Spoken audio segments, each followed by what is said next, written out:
آپ کا سب سے بڑا دشمن یہودی ہے، اور اس وقت دنیا میں یہودیوں کو جو ریپریزنٹ کر رہا ہے وہ اسرائیل ہے، اور اسی طرح اسرائیل کو جو اپنا سب سے بڑا دشمن لگتا ہے اقوام عالم میں، وہ پاکستان لگتا ہے۔ آپ مانے یا نہ مانے، آپ پاکستان کو جتنا مرضی کمزور سمجھتے رہیں، لیکن پوری دنیا کے مسلمانوں میں ریاست مدینہ کے بعد اگر کوئی نظریاتی ملک آزاد ہوا تھا نظریہ لا الہ پہ، تو وہ پاکستان تھا۔ اس وقت جو مقابلہ ہے وہ یہودی ورسس مسلمان ہے، اور ساتھ ہی میں اسرائیل ورسس پاکستان ہے۔ ان دونوں قوموں کی اور ان دونوں ملکوں کی اپنی اپنی ایک نیش ہے۔ یہودیوں کو اپنا ویژن بڑا کلیئر ہے، وہ اس پہ کام کر بھی رہے ہیں۔ یہودی جو کنٹرول حاصل کرنا چاہتے ہیں وہ حکومت کر کے، قبضہ کر کے حاصل نہیں کرنا چاہتے۔ حکومت کے بڑے مسائل ہوتے ہیں۔ اگر آپ تھوڑا سا ہسٹری کا مطالعہ کریں تو روتھسچائلڈ کیا کہتا تھا، یہودی اپنے آپ کو ڈیفینڈ کس طرح کر سکتے ہیں؟ اونلی ود دا منی۔ ان کو صرف پیسے کی طاقت چاہیے، اور وہ پیسے کی طاقت کو کس طرح بڑھائیں گے؟ وہ سود کے ساتھ بڑھائیں گے۔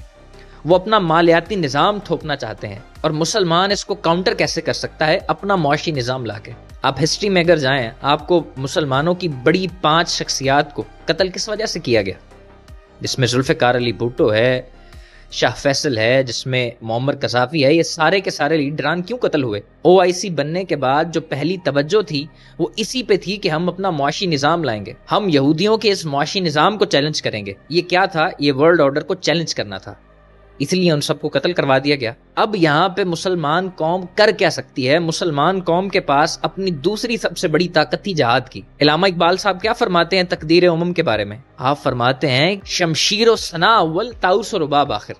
ہماری سب سے بڑی طاقت جہاد تھی، ہم نے جہاد کو چھوڑ دیا۔ یہودیوں نے اپنے سودی سسٹم کو ہم پہ پوری طرح نافذ کر دیا۔ انہوں نے اپنے پیسے کی طاقت سے کیا کیا نہیں کیا؟ انہوں نے سیکرٹ سوسائٹیز بنائی، ورلڈ آرڈر بنایا، الومناٹی بنایا، ایپسٹین فائلز، ایپسٹین جیفری، یہ تمام چیزیں کیا تھیں؟ یہ یہودیوں کی اس سازش کا ایک چھوٹا چھوٹا حصہ تھی۔ اس کے مقابلے میں مسلمان کیا کر سکتا تھا؟ مسلمان فقط نظریہ لا الہ پہ ڈٹ کے کھڑا ہو سکتا تھا کہ نہیں ہے کوئی معبود، میں نہیں مانتا کسی اور کو۔ اس کے پاس نظریہ لا الہ کی طاقت تھی، وہ سب کے سامنے ڈٹ کے کھڑا ہونے والا تھا۔ لیکن ہم نے کیا کیا؟ ہم نے شمشیر کو چھوڑ دیا، ہم نے طاؤس اور لباب کو اپنا لیا۔ جب تک ہم اپنی اس بیس کو نہیں پکڑیں گے، مسلمان کبھی بھی کامیاب نہیں ہو سکتا، اور یہودی اسی طرح کامیاب ہوتا جائے گا۔